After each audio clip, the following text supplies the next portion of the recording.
utafanikiwa na utabarikiwa kwa kuwa umekaa jirani nangu. Amina. Kwa kuwa umekaa jirani yangu, lazima ubarikiwe kwa jina la Yesu aliye hai. Naomba ukae katika uwepo wa Bwana kwa jina la Yesu. Utambulisho wa wana kiuchumi na kiafya. Tangu jana tulizungumza hicho kitu, utambulisho wa wana kiuchumi na kiafya, au tunaweza tukasema the prophetic identity of sonship and wealth and divine health. Bwana Yesu asifiwe. Bwana Yesu asifiwe. The prophetic identity of sonship in wealth and divine health. Utambulisho wa wana kiuchumi na kiafya. Tulikusa andiko la kwanza jana. Naomba Pastor Robert unisomea Warumi 8:19. Kwa tulisoma jana kwa sehemu kuna kitu Mungu amekiweka ndani yangu kwa mzigo sana tangu baba aliponiambia theme hii. Bwana Yesu asifiwe. Amen. Kitabu cha Warumi 8:19. 8:19. Neno la Mungu linasema kwa maana viumbe vyote pia vinatazamia kwa shauku nyingi kufunuliwa kwa wana wa Mungu. Viumbe vyote vinatazamia kwa shauku nyingi. Ndio. Kufunuliwa. Ndio. Kwa wana wa Mungu. Bwana Yesu asifiwe. Amen. Wana wa Mungu wanapokuwa bado hawajafunuliwa. Neno kufunuliwa tunasema ni kutambulishwa. Wana wa Mungu wanapokuwa bado hawajatambulishwa kwa kiwango kinachotakiwa. Amen. Kuna viumbe vinaumia kwa ajili ya wale watu. Amen. Moja hiyo. Mbili, wana wa Mungu wasipokuwa tayari kufanya vile vitu ambavyo wametambulishwa kuvifanya, kuna viumbe vinaumia. Amen. Kuna samaki mmoja alimbeba mtu anaitwa Yona. Ndio. Alikuwa na njaa kwa muda wa siku 3. Ndio. Amebeba mtu ambaye anatakiwa kutumika, ambaye amegoma kufuata vile ametambulishwa. Ndio. Huyu samaki alihangaika mpaka kusoma pale mwisho Biblia inasema mpaka akaenda kutapika. Hawezi kutapika bila kichefuchefu. Alipata kichefuchefu. Hakutapika Yona peke yake. Obvious. Kuna vitu vingine vilimtoka. Kwa nini vinatoka? Kuna mtu aliyegoma kuishi kwenye utambulisho. Come on. Usipotambulishwa, si wewe tu unaumia, na watoto wako wanaumia. Amen. Kazini unaumia. Biashara inaumia. Na ndio maana kwa miaka 12 ya Shilo, Mungu hakuleta neno jingine isipokuwa utambulisho wa wana. Ili kwamba unapotambulishwa kwenye madhabahu, mambo yako yote hata kama yalikuwa yamefunikwa na kaniki, yawe wazi kwa jina la Yesu. Yatambulike kwa jina la Yesu. Na ndivyo itakavyokuwa katika jina la Yesu. Inawezekana una hudumu, inawezekana una kazi, inawezekana una jambo haviendi kwa sababu utambulisho hujafika. Utambulisho ukifika, unang'oa kile ambacho kilikuwa kimekuzuia. Naongea na mtu hapa. Hebu sema utambulisho wa wana. Utambulisho wa wana. Sikia sema utambulisho wa wana. Utambulisho wa wana. So kuna viumbe vinaumia. Kwa nini? Kwa sababu vina shauku ya kuona wana wa Mungu wametambulishwa. Haleluya. Amen. Kupata kitu cha kufanya mjini ni jambo zuri sana. Amen. Lakini kuyapata mafanikio ya hicho kitu ni jambo la kimungu. Amen. Kupata kazi ni rahisi. Lakini ile kazi kukuletea matunda, lazima uwe na madhabahu inayokusemea. Amen. Hiyo madhabahu inapokuwa dhaifu, uwe na uhakika wewe pia utakuwa dhaifu. Amen. Kuna watu wanafanya kazi sana lakini hakuna matokeo. Ili matokeo yatokee, watambulishwe kwenye madhabahu. Katika kongamano hili, ni kongamano ambalo unapolimaliza hautalimaliza ukiwa kawaida kwa jina la Yesu. Kwenye familia utatambuliwa kwa jina la Yesu. Mume atakuthamini katika jina la Yesu. Siku moja nilisikia ushuhuda ulikuwa ni wa ajabu kweli. Katika maisha yangu nilishangaa sana.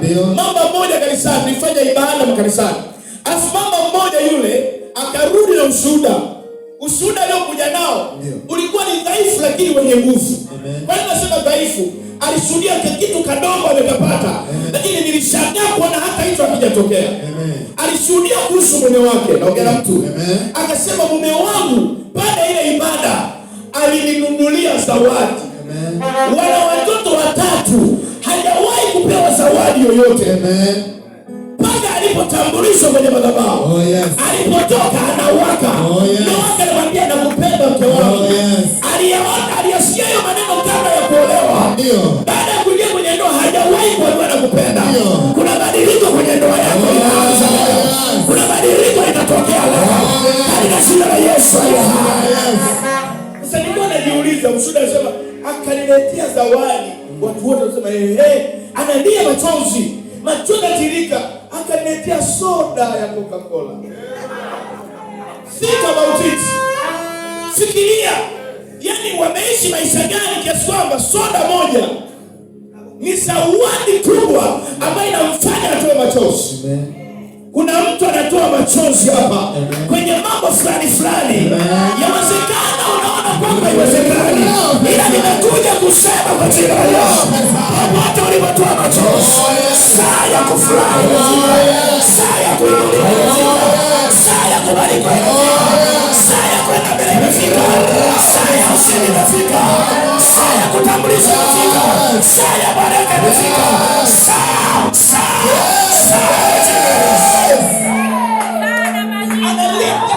soda kwa muda watoto watatu kwa miaka karibu 6 hajapata hata zawadi ya soda.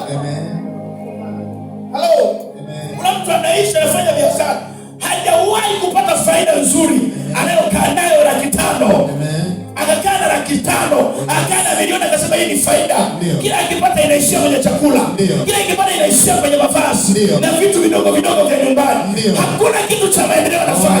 Why? Kuna mtu amekaa pale amezuia usionekane. Madhabahu inakutambulisha kwa jina la Yesu, inakutambulisha kwa watu, inakutambulisha kwenye biashara, inakutambulisha kwenye huduma, inakutambulisha. Piga kelele amina. Listen. Hallelujah. Warumi 8:14 hadi 17. Kusa mtu mwambie lazima nitoke na kitu.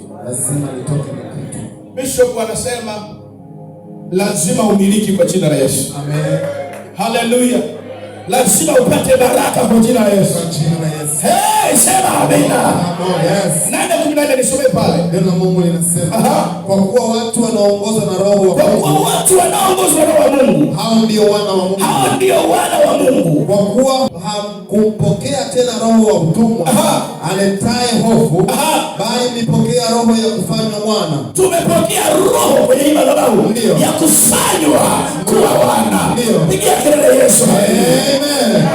Mwana ni tofauti na mtumwa. Amen. Nisikilize. Naongea na mtu. Unasikia? Unaweza kuwa tumeushinda utumwa wa kikoroni, lakini tukabaki na utumwa wa kiroho. Tukabaki na utumwa wa kiakili. Ufahamu wetu ukafungwa. Na ufahamu ukifungwa, hata ukipewa chochote kizuri hakina faida, maana hautajua namna gani ukitumia. Asilimia kubwa ya watu ambao wameokoka na watu ambao wana huduma na watu ambao wanakaa kumwabudu Mungu, wengi ukiwatafuta kuna bahari wanafungwa. Ongea na mtu. Na kwa sababu wanafungwa hawawezi kwenda mbele, hawawezi kurudi dhambini. Anakaa kanisani amejitengenezea terminology moja inaitwa uvumilivu. Listen to me. Kuvumilia sio kuishi kijinga. Kuvumilia sio kuishi kijinga. Kuvumilia kunaendana na kitu kinaitwa imani. Na imani huja. Biblia inasema imani huja kwa kusikia neno la Kristo. Kama imani huja, imani inaweza kwenda. Ndio maana tuna Wakristo wengi ambao walitakiwa kuwa majianti kwenye ulimwengu wa mwili, lakini shida ni moja, imani imeondoka. Wanaishi uvumilivu. Usio na imani leo utamsha imani yako. Niambie leo kuna mambo nataka nione, kuna vitu vitokee. Hii miaka 12 sio miaka ya kulia. Chochote umelia katika hii miaka 12 ni miaka ya kufurahi sasa. Apostol amesema ni miaka ya chuma. Gusa mtu mwambie imani iliyokuja halafu ikachukuliwa, leo nairejesha. Sijasikia unasema aha. Sema leo nairejesha katika jina la Yesu. Sisi tuliookoka hatuko chini ya utumwa, hatuko chini ya laana, hatuko chini ya mapepo. Hatuvumilii tukafa. Tukivumilia imani inasukuma matendo, imani inasukuma baraka, imani inasukuma maendeleo, imani inatuinua kwa jina la Yesu. Hiyo ndio imani. Ndio Baba inasema katika kitabu cha Yuda 1:20, bali ninyi wapenzi mkijijenga, sio unajengwa, mkijijenga kuna kitu cha kufanya. Sema mkijijenga juu ya imani yetu iliyo takatifu sana. Kuna kujijenga, kuna hatua za kufanya. Unaanza kujijenga, unataka kufanikiwa, principle ni ipi? Unataka kuinuliwa, kanuni ni ipi? Unataka ujulikane, kanuni ni ipi? Unataka kazi yako ieleweke, kanuni ni ipi? Unataka utambuliwe kwenye familia, kanuni ni ipi? Kuna kujijenga.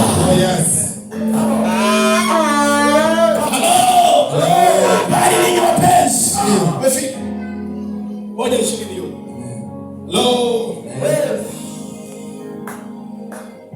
Hallelujah. Piga kelele, sema itakuwa kama nilivyoamini. Wengine wanasema shatu. Piga kelele, itakuwa kama nilivyoamini. Shatu. So Yuda 1:20, neno la Mungu linasema kitabu cha Yuda 1:20 nayo inasema bali ninyi wapenzi. Unaposema ninyi unajitazama wewe. Ndio. Bali mimi mpenzi. Neno mpenzi ni neno la thamani katika upendo. Ndio. Neno mpenzi si neno la kubeza. Akikuita mtu mpenzi ni wa thamani kwenye maisha. Anasema bali ninyi wapenzi mkijijenga juu ya imani yenu iliyo takatifu sana na kuomba katika Roho Mtakatifu. Tunapokuja hapa tumekuja kutambulishwa. Hatutaki kuiacha imani nyumbani. Lazima tuje na imani na tujijenge na tutamke na tuseme kuna mambo ni mwisho, kuna hali ni mwisho, kuna vitu ni mwisho kwa jina la Yesu. Naongea na mtu aliyeko hapa. Weka mkono kusema kuanzia leo maisha yangu sitayajutia. Kuanzia leo ninajijenga katika imani inayoleta matokeo kwa jina la Yesu. Kwenye madhabahu inajulikana, inaeleweka, inathaminika katika jina.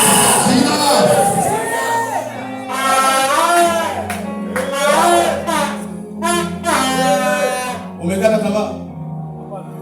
Umevunjika moyo? Kuna watu wanainuka na maneno yanakuvunja moyo mpaka unaona nisiendelee na safari. Sikiliza, huo wakati wa kukata tamaa umeisha.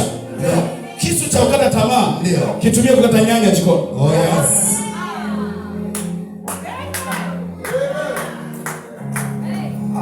Umefika kiwango maisha yako wenyewe unayadharau. Kwani nilizaliwa? Kwani naishi hivi? Wokovu faida yake iko wapi? Kwa sababu ya mambo unakutana nayo. Sikiliza, wakati huu ni wakati wa kusema kama miaka 12 yasiyo nimefika na nimeiona. Aidha ulikuwepo au ndio umekuja, lakini hapa tuna celebrate miaka 12. Lazima useme maisha yangu watasherehekea.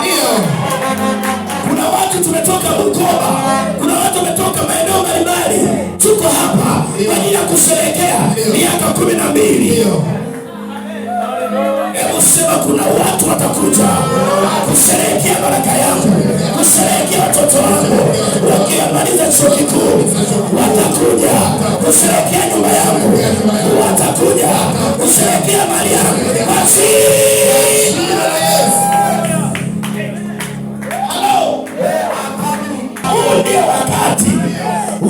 kuforce kwenye ulimwengu wa roho.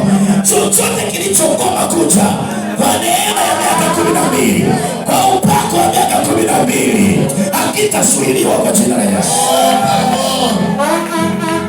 Yesu amekutana maisha yote. Na kuna maisha magumu alikutana nayo. Kwenye utoto kuna kudharauliwa na kuna vitu mbalimbali. Alipofikisha miaka 12, alipofikisha 12, akaenda hekaluni. Hello. Wazee wakakaa, wenye hekima wakakaa, na Yesu akakaa. Utaketi na wafalme kwa jina la Yesu. Utaketi na wakuu kwa jina la Yesu. Utaketi wenye hekima kwa jina la Yesu. Wakakaa, akaanza kuwauliza. Anauliza hiki, anauliza kile, anauliza hiki. Watu wakaja wanataka wamtoe, wazazi wake wanataka wamchukue. Yeye ametulia. Kama ndoa yako haijatulia, natangaza mamlaka ya imababu na neema inakutia mtu na bidoni. Ndoa yako itulie, biashara yako itulie, kazi yako itulie, cha kwako kiwe sawa sawa.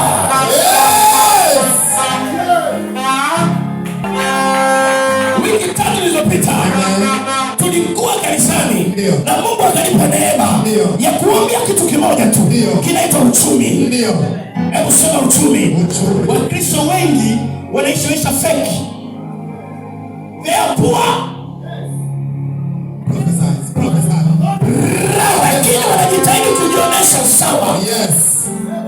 Tunatoka hicho kiwango cha kujionesha na hiyo katika Yesu. Sikiliza. Mungu akanipa neema. Nilimwambia baba, baada ya matokeo, maana nitaka kwanza nione matokeo. Hawa watu itakuwaje? Tukafanya ibada ile kwa siku 3 mfululizo. Sema amina. Sema amina. Katika zile siku 3 mfululizo, Mungu akanipa neno lenye nguvu la kuwaeleza wanao. Chochote kimekataa, tunakisimikia mbegu. Yule amekasirika, sijajua wewe utakuweka. Chochote kimegoma, tunatoa dhabihu kwa Bwana. Na nikawaeleza ukweli, hatutoi ovyo ovyo, maana tumetoa ovyo ovyo maisha ya kuinuka. Tulitoa kawaida, hatukuona matunda. Nikasema kwa mamlaka, tutatoa kikubwa kinachouchana moyo. Mwenye 10,000 akitoa 500 wakumbuki. Mwenye 100,000 akitoa 2,000 wakumbuki. Kuna watu wengi wako hapa, ana sadaka ya Jumapili alitoa, ila ukimuuliza alitoa shilingi ngapi wakumbuki. Kwa sababu alitoa change, alitoa kitu kilichobaki, alitoa masalia, alitoa kidogo. Sikiliza. Nikawaeleza wasiwasi. We pastors, kama hatuwezi kusema wasiwasi, kuna moto unakuta. Nikawaeleza wasiwasi. You give so that you receive. Ile ibada katika maisha yangu ya miaka 10 iliyotumika, sijawahi kuona ibada iliyokuwa na matokeo kama ile. Watu wote waliotoa, wote, nasema wote. Na niliwaambia, ukitoa kitu kisicho kuuma, hakina sauti popote. Kwa sababu hata kwako hakina sauti. Sasa itakuwaje na sauti? Just 2,000, 2,000, 5,000, na Mungu anakubariki zaidi hapo. Nikamwambia haina sauti.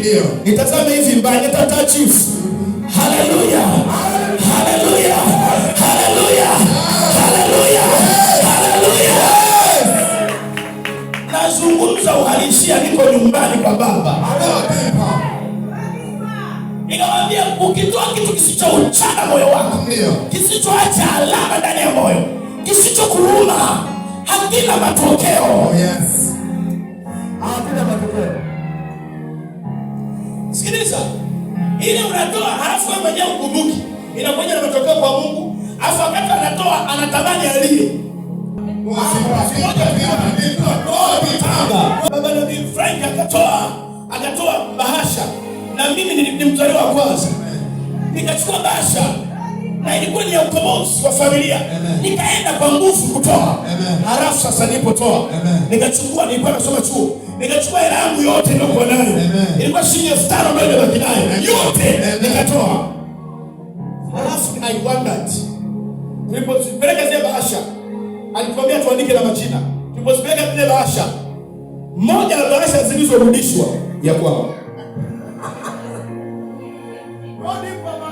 kati ya bahasha zilizorudi ya kwao, I gave it all. Yani toa kile nilichokuwa nacho chote. Hicho sio nina nini, hicho nina uwezo wa kupata nini.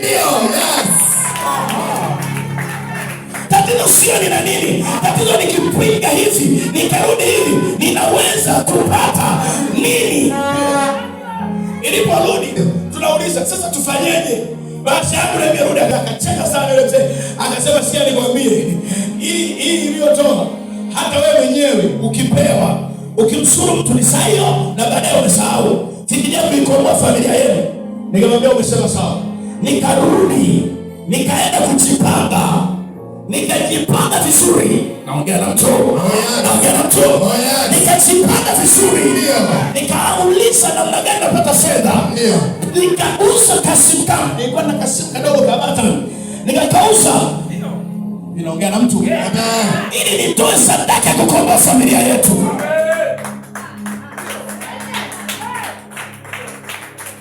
Mungu akanisaidia, nikapata mteja, nikabeba yote, nikapeleka. Nilipofika tu ikakubalika bila swali. Sikiliza, unapofanya kisichochana moyo wako, unapofanya kisichogusa moyo wako, unapotenda kwa mkumbo, haufiki popote. Madhabahu hii inataka itambulishe mtu anayejielewa, mtu anayeelewa kutoka zoni, anayejua natoka wapi, ninakwenda wapi, ninaweza kufanya kitu gani, ninaweza kufanya kitu gani. Watu kabisa wengine wako hapa, haleluya, walipotoa ile dhabihu inayokusa moyo,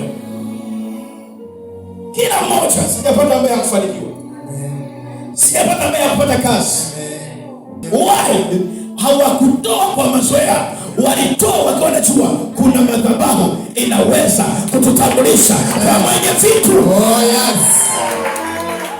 Inua mkono, sema madhabahu hii itanitambulisha, itatambulisha watoto wangu, ndugu zangu, mifugo yangu, nafsi yangu, kwa jina la Yesu. Funika macho yako. Kuna watu wako hapa, hata ile taifa ambayo anajua hii ni fungu la 10, anaichua ninapoipokea sio ya kwangu. Mungu ameipitisha ili nipeleke mahali sahihi. Mungu ameipitisha kwangu ili ifike kwenye madhabahu, anaibana. Na baada ya kuibana, mambo yanaanza kumharibikia, mambo yanaanza kuvurugika, na haelewi kwa nini imefika huko. Ni kwa sababu umebana kitu ambacho sio cha kwako. Maisha yako umeyabana, maisha yako umeyafunga. Katika miaka hii ya 12 tunapoendelea, mwambie Mungu, nisamehe, naenda kusahihisha. Sitaki kuishi maisha haya, na yasahihisha. Usipofanya kwa uaminifu, hukumu iko chini. Mbele kuna tatizo, shida inaanza. Mungu akusaidie. Utakapofanya hivi, madhabahu itakutambulisha kwenye familia yako, itakutambulisha kwenye kazi. Kuna mtu uliomba ukiwa nyumbani, Mungu nisaidie semina hii, ninapokwenda kwenye kongamano hili, gusa maisha yangu. Ameanza kugusa maisha yangu. Sikiliza neno hili kwa makini, nikusaidie, nikuinue, nikupeleke kiwango cha uthamani wa Bwana. Wewe ni msaada wangu, ni rehemu nilipoishi bila kutambua ya kwamba mimi ni mwana. Nikafanya vitu vilivyovuruga uhusiano wangu na baba yangu. Bwana Yesu nisamehe. Nilifanya bila kujua, wakati mwingine nikiwa najua. Naomba unisamehe, naomba unirehemu. Ila kuanzia leo nitafanya kwa moyo, nitabadilika. nitabadilika.